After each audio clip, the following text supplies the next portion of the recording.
Markets Now is brought to you by the 5-year anniversary of Brevant Seeds. Here's to 5 years of not just winning, but collecting one game-changing W after another. See all of our wins at Brevant.com/wins.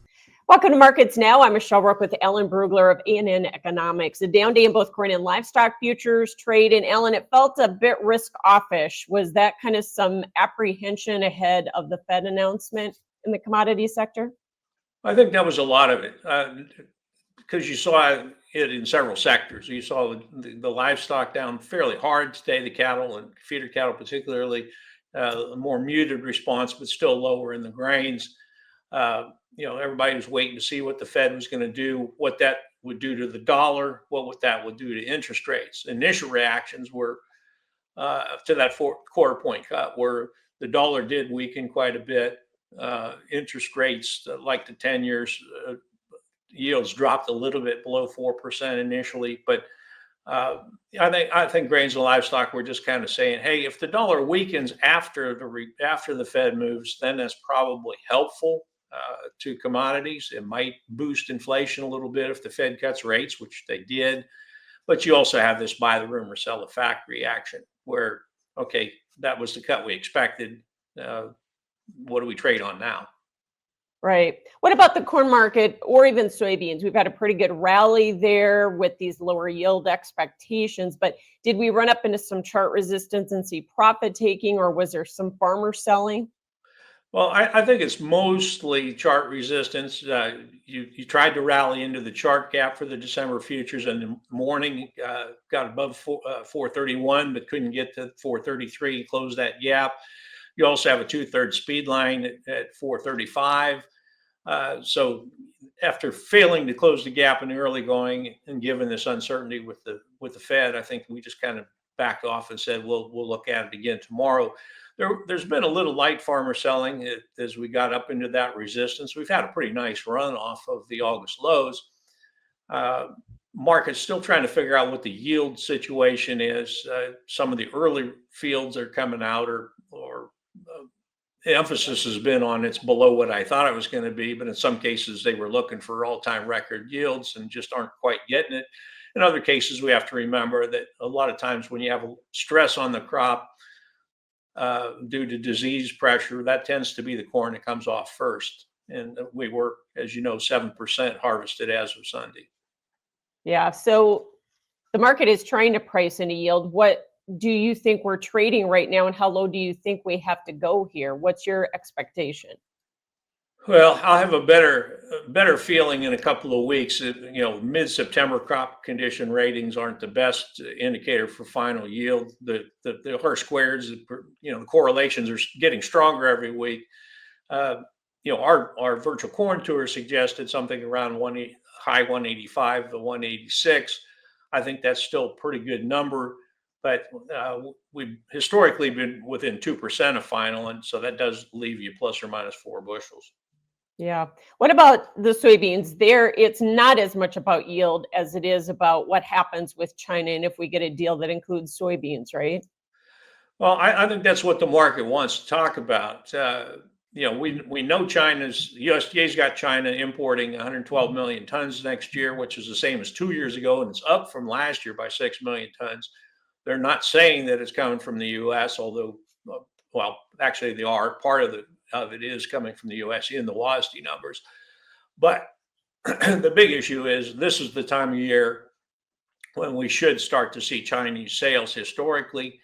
I have what we call the planet Earth theory, which is supply and demand for the year doesn't leave the planet. So if we don't sell to China, we'll sell to somebody else that Brazil or Argentina was selling to. But in this situation, the real problem is who's left with the ending stocks. World stocks usage ratio for soybeans is a little loose at 29%. That means you've got some surplus that nobody wants to carry over into the next year. So, it is important whether we can get China to take at least 6 or 8 million tons for the year and get off the dead center here. Right. But even if you get a couple of bushels of yield loss, can you keep ending stocks at 300 million bushels or below if you don't have China, or if you only get partial business from China? Well, again, under that displacement theory, you can still support prices even if China doesn't buy very much directly from the U.S. We were Okay. already looking for smaller exports overall because of the expansion in U.S. crush. Uh, we've got more crush plants, and they can always outbid the exporter for the first bushels. So you lose a couple of bushels off of the uh, yield, or even a bushel and a half. That S&D gets pretty tight as long as you assume that uh, the displacement happens, that those sales go to other countries. Bottom line, Alan, do you think we're going to get a deal with China that includes more than TikTok? The TikTok is a promising opening, and I think both countries know that the economic relationship is very significant to their domestic economies, and they're better off. We backed off the big tariffs that we had a few months ago on going both directions because both realized it was very destructive. Does the deal include beans, though? The key there is probably, let's be pragmatic about it, as Brazilian prices get past their, they're way past their harvest flush now. We're getting into the time period where they have less to ship. Their prices are narrowing up with the U.S. price.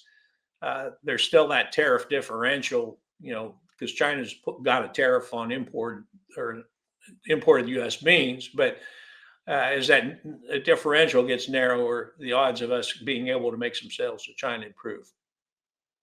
Wheat market up until today actually looked technically pretty constructive, with the lower dollar here that might come from this Fed move. Do you think we can kind of continue to move higher here, or what's driving this? Well, I think the dollar is a big factor here. Yeah, I mean, Russia's the main exporter. What they do matters a lot. They effectively raise their prices by raising their export tax. That's kind of suggesting that even though their domestic prices are not going up dramatically, that they think the world price is, and the government wants to tap that revenue stream. But having said that, weaker dollar helps us compete with Europe. It to a degree helps us compete with Russian offerings as well, but not to offset freight, depending on which market you're in. I think that from a technical standpoint, wheat's due for a 9-year cycle low. It's actually past the ideal timing, but it's plus or minus 9 months because it's a 9-year cycle. 493 has been the low so far. We've tested 495 a couple of times in Chicago. We're in the right spot for a low. Stocks usage ratio wise, the world stocks have been tightening up. That's helpful in terms of arguing that you should have a low, but they're nowhere near as tight as they were at the last low. For sure. Okay, cattle market, kind of an ugly technical day. How concerned are you about it? Is this more than just a seasonal correction? Well, it's hard to say. You can have $10 to $12 swings in cattle right now at this price level, and they don't really mean anything. You're just pulling back to the next support level, whether that's a 40-month moving average or some short-term retracement or something else. You're seeing some profit taking by the funds, because they have been, in some cases, like in October, they've been long for a whole year. And they were long, I think, as of last Friday, like 131,000 contracts. That's a fairly substantial position, and you're going to see some liquidation from time to time, particularly as you get closer to contract expirations. Yeah, but the lower cash and the lower cutouts you talked about have been a real key here too, though. I think fundamentally the key here is that wholesale beef prices tend to be a little weaker after Labor Day. You can see that not every year, but a lot of years, and that's we have seen the choice boxes drop back below $400. I think packer margins are still fairly tight because there just aren't that many cattle out there yet, and probably won't be for another year or two. So they can't. If they can't move the beef, then they've got to back off on their bidding a little bit, or try and force the feedlots into leaving them on feed a couple weeks and getting them heavier. So I think that's what you're seeing here. Speaking of technicals, hog market put in some bearish key reversals in some of the contract months yesterday. Is that market going to have a bigger correction now as it put its top in? Well, we've kind of gone sideways over the last several days. You're right about the key reversal, but today was just an inside day. We really didn't get that much follow through. The market does look a little tired. You got a bearish divergence in some of your momentum indicators. You certainly could pull back to a Bollinger midline, an 18-day moving average or something like that. Fundamentally, hogs are kind of following cattle for the most part.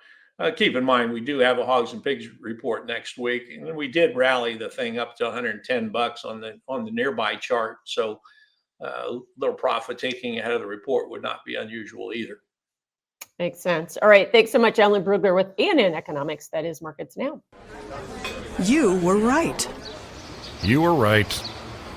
You were right. Well, you were right. When you choose your seed brand, there's winning, and then there's... You were right. Should have gone with Brevant seeds. When you choose Brevant seeds, you don't just win. You get to be right. Don't just win. Win. Talk with your retailer or visit Brevant.com/win to get started.